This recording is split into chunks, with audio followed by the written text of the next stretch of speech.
Les réformistes tentent de récupérer la technocritique pour la priver de sa radicalité. Nous ne devons pas les laisser faire. Depuis quelques mois, des brochures circulent, des ragots se propagent, des citations sans contexte tournent. De tout temps, les révolutionnaires ont toujours suscité la crainte. Désormais, aujourd'hui, de nombreux réformistes se prétendent technocritiques. Mais pourtant, ils concentrent toutes leurs forces pour saper la progression d'Antitech Résistance. Aucune de leurs critiques n'est théoriquement construite. Parce que la technocritique mène inéluctablement à la conclusion révolutionnaire, certains tentent aujourd'hui de la récupérer pour la désarmer.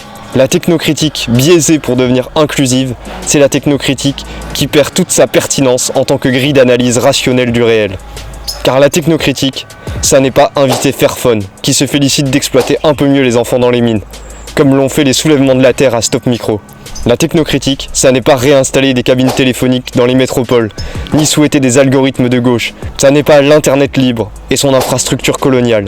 Ça n'est pas se réapproprier Enercop, la coopérative nucléaire. Contre le fascisme fossile, ils vendent le fascisme renouvelable. L'industrialisation n'a amené que destruction et aliénation, jusqu'à l'extermination de masse qu'on connaît aujourd'hui, et au risque de basculement climatique. Ne pas vouloir l'abolir franchement revient à cautionner l'ordre établi.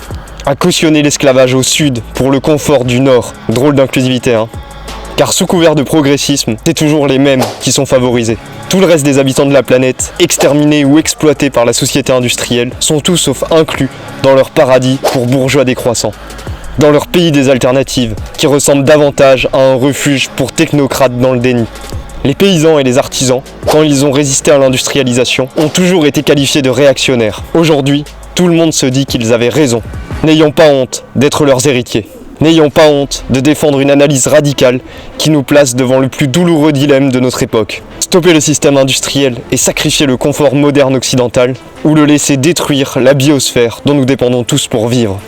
Contre leur attentisme inclusif, nous préférons le chaos libre.